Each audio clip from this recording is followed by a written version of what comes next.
Jees. Minun täytyy sanoa, että tässä salissa todellakin on se vaikutus, että hirveästi ei uskaltaisi puhua. Minä muistan sen ensimmäisen kerran, kun olen ollut tässä salissa, ja sitten mä muistan sen viimeisen, ja sitten on ollut monta kertaa siinä välissä, joita en muista. Ja mä olen aloitin opinnot täällä viime vuosituhannen puolella 95, ja ensimmäinen kerta oli pitämässä jotain seminaariesitystä fysikaalisesta kemiasta. Mä opiskelin kemiaa ja mä olin silloin tosi ujo, on ujo vieläkin. Se ei ehkä näy päälle päin niin paljon enää, mutta olin tosi ujo. Ja ihan ensimmäinen viesti, minkä mä haluan teille sanoa, on se, että älkää antakaa ainakaan sellaisen asian, että koette olevanne jotenkin ujompia tai ette halua niin kuin olla keskipisteenä tai jossain, niin estää teitä niin kuin tekemästä yhtään mitään. Koska itselleni se meinasi tulla siinä opintojen alkuvaiheessa niin esteeksi ihan niin kuin päästä asioissa eteenpäin. Kun mä tuossa jatkan tuota tarinaa, niin ehkä huomaatte, että siinä on ollut monta käännettä, millä tavalla on sitten siitä ujoudesta vähitellen päässyt eroon, mutta en mä pääse siitä eroon koskaan ihan täysin. Ja ei se haittaa, silti voi tehdä asioita vaikka kuinka. Mä haluan nyt vähän kertoa sitä, että kuka olen.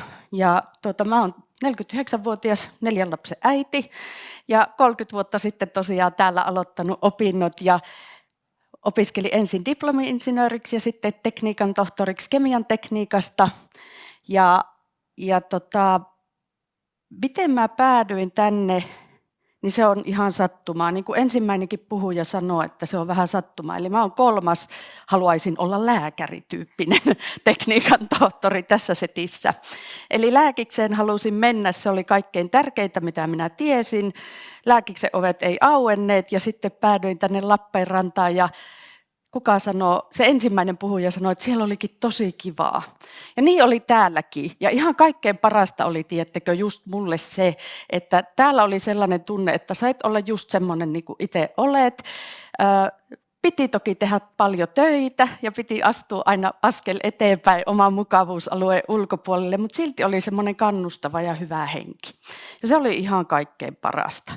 Sitten mulla on tässä mutkia matkassa, että jos mun uratarinan vertaa näihin muihin, jossa on paljon samaa, yllättävänkin paljon, niin mun uratarina on pikkusen vielä enemmän poukkoileva kuin muilla. Eli sitten mä sain semmoisen urakriisin ja opiskelin vielä tuossa aikuisiällä terkkariksi.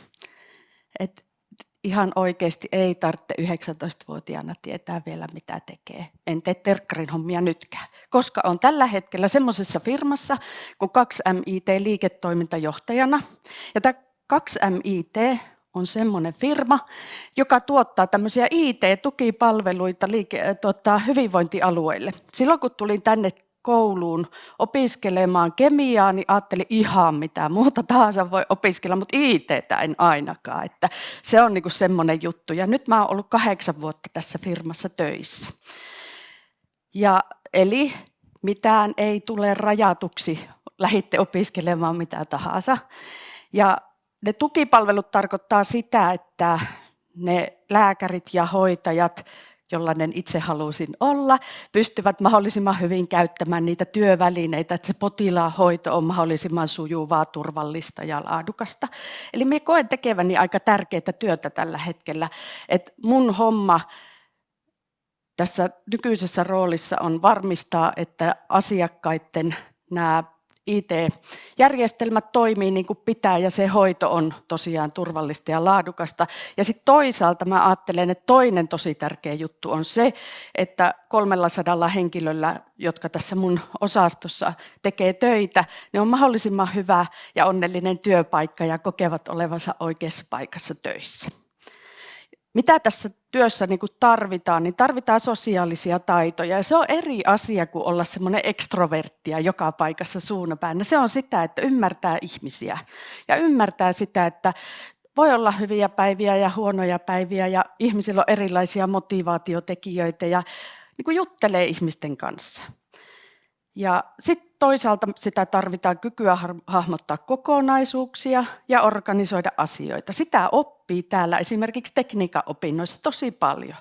Sä opit ymmärtää asioita, selvittää asioita ja sitten opit niin kuin yhdistämään eri asioiden syy- ja seuraussuhteita. Eikä se rajoitu siihen alaan, mitä sä opiskelet, vaan sä pystyt niin kuin hakemaan niitä muualtakin, niitä syy-seuraussuhteita. Ja se on minusta ollut ihan kaikkein tärkein oppi, mitä mä oon LUTista saanut.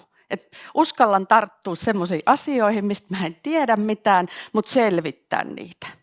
Ja sitten tietysti, kun johtaa tällaista vähän isompaa organisaatiota, niin pitää olla kyky tehdä päätöksiä ja kantaa siitä niitä vastuita.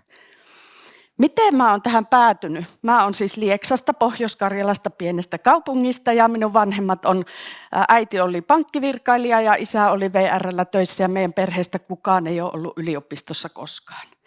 Tai minun suvusta. Että mä olin eka, joka niin kuin päätyi yliopistoon. Ja sekin oli vähän ehkä semmoinen syy, miksi mä vähän jännitin tänne tuloa.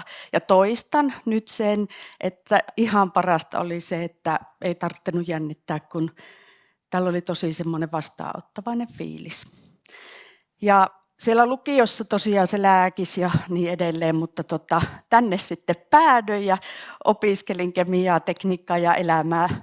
Juuri niitä samoja asioita, mitä edeltävissä puheenvuoroissa on ollut. Ja opiskeluaika oli tosi kivaa. Ehkä kasvoin ihmisenä tosi paljon silloin ja aikuistuin ja sain 2 lastakin opintojen aikana ja hoidin sitten ne opinnot siinä loppuun.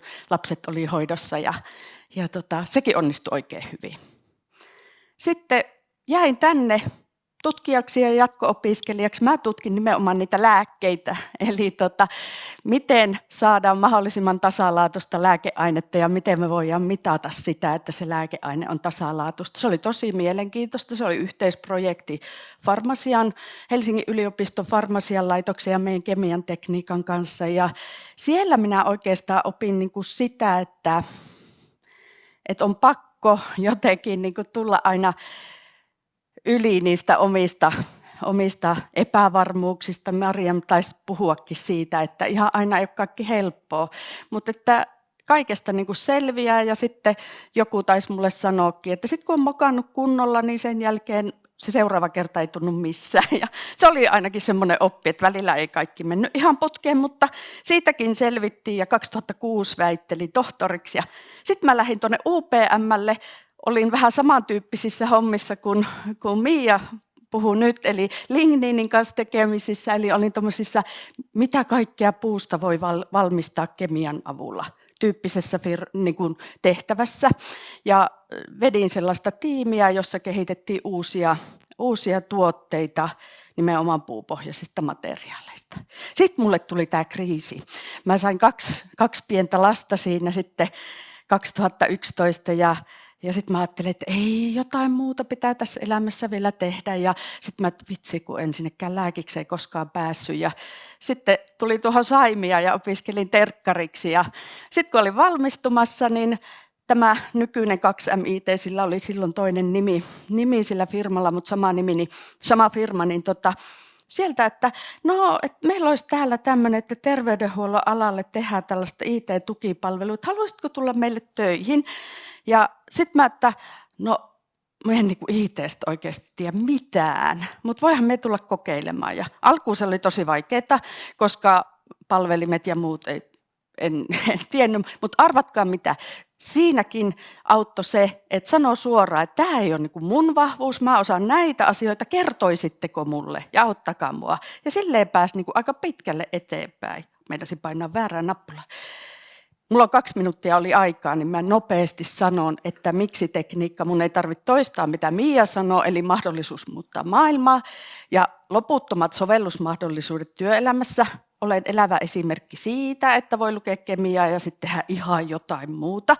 Ja sitten ihan oikeasti se on kyllä tosi hauskaa, kun ymmärrät sellaisia asioita, mitä ehkä joskus olet vaan ihmetellyt, niin se on kyllä tosi kivaa. Ja sitten kenelle se sopii tuo tekniikka, niin Tämä oli mulle tosi vaikea kysymys, koska mun mielestä ei pidä rajoittaa sitä, että kenelle se sopii tai ei sopi, koska ainakin täällä meidän firmassa niin mä koen kaikkein parhaimpana sen, että meillä on sote-ihmisiä, meillä on IT-ihmisiä, sitten on näitä kummajaisia kuin minä, joka on vähän sieltä ja täältä, ja sitten on niinku siitä keskustelusta eri taustaisten ja eri lailla ajattelevien ihmisten kanssa on ne aivan parhaat synteesit ja aivan parhaat opit. Ja siksi me toivon, että vaikka te ajattelisitte, että no onkohan tuo mua varten vai ei, niin uskaltaisitte kokeilla, koska kaikenlaisia tarvitaan. Tässä oli mun esitys. Kiitoksia.